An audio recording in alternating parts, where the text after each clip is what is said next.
दक्षिण मध्य मुंबई जिले के सांसद राहुल शिवाले की कार्यकर्ता सभा में आरपीआई अध्यक्ष रामदास अठावले ने पहुंचकर एक अनोखे अंदाज में कार्यकर्ताओं का मार्गदर्शन किया। रामदास अठावले ने कहा कि राहुल शिवाले की जीत निश्चित है। अपने भाषण की शुरुआत अपने चिर परिचित अंदाज में करते हुए अठावले ने बताया कि किस तरह शिवसेना, बीजेपी और आरपीआई का गठबंधन सभी के लिए मददगार साबित होगा। वहीं प्रत्याशी राहुल शिवाले ने कहा कि केवल उन्हीं की नहीं बल्कि देश भर में भारी संख्या में बीजेपी, शिवसेना व आरपीआई गठबंधन के उम्मीदवारों की जीत होगी।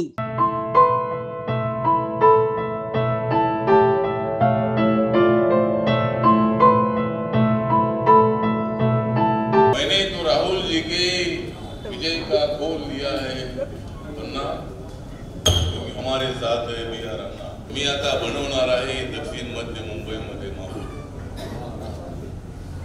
मी आता बनवणार आहे दक्षिण मध्य मुंबईमध्ये माहोल आणि ते निवडून येणार आहे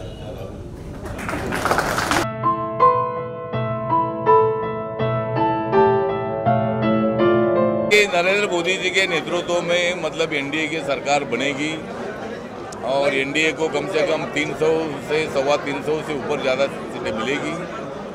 महाराष्ट्र में जिस तरह बीजेपी के साथ शिवसेना आई है, आरपीआई का उनको सपोर्ट है, तो महाराष्ट्र में कम से कम 40 तक सीटें हमें मिल सकती है। और यहाँ राहुल शिवाले की जो सीट है, ये सीट बहुत बड़ी अंतर से, बहुत बड़े डिफरेंस से राहुल शिवाले यहाँ चुनकर आएगी। और मुंबई की जो 6 सीटें हैं, पूरी 6 की 6 सीटें यहाँ शिवसेना बीजेपी को मिलेगी, ऐसा हमें पूरा विश्वास है। और हम उसी तरह पूरे देश भर में प्रचार कर रहे हैं।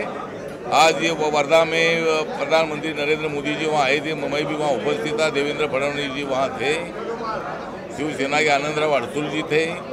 और वहाँ एक बहुत बड़ी सभा, वहाँ 42 टेम्परेचर था वर्धा में, उसके बावजूद भी लाखों की संख्या में वहाँ भीड़ थी। तो पूरे देश भर का जो माहौल है, माहौल एनडीए के फेवर में है और नरेंद्र मोदी जी के नेतृत्व में या भारत में सरकार बनेगी, इसी तरह की पूरे देश भर की स्थिति है।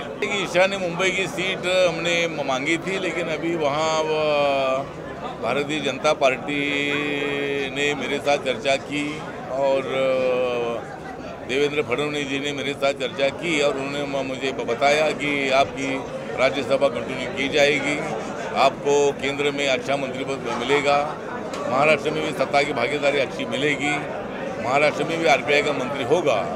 तो इसलिए मैंने फिर यह आग्रह छोड़ दिया है कि भाई मैंने कोशिश तो की थी कि भाई रिपब्लिकन पार्टी को एक सीट अगर मिलती है तो पूरे देश भर में वातावरण अच्छा हो जाएगा, ऐसा मैंने बोला था। लेकिन मुझे राज्यसभा रिपीट करने का वादा मुख्यमंत्री जी ने किया है और अभी ईशान्य मुंबई का आग्रह मैंने छोड़ दिया है, वहाँ बीजेपी का उम्मीदवार रहेगा।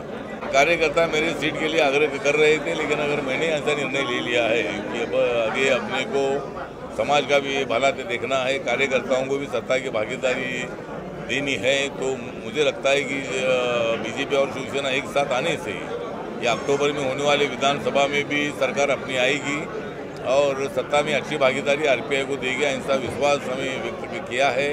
उसके साथ साथ आरपीआई को विधानसभा की अच्छी सीटें में देने के संबंध में भी चर्चा हुई है। इसलिए ईशान्य मुंबई का आग्रह हमने छोड़ दिया है और अभी वहाँ जो भी कैंडिडेट बीजेपी का होगा तो उसको चुनकर लाने के लिए मेरे पार्टी के कार्यकर्ता काम करेंगे। आज आरपीआई के राष्ट्रीय अध्यक्ष अठावले साहब यहाँ पे मुझे आशीर्वाद देने के लिए यहाँ पे उपस्थित थे। यहाँ पे उन्होंने शिवसेना, भाजपा, आरपीआई के सभी कार्यकर्ताओं को संबोधित किया। पिछली बार भी 2014 में यहाँ से मुझे आशीर्वाद देके निवडणूक जो इलेक्शन का प्रचार है वो स्टार्ट किया था।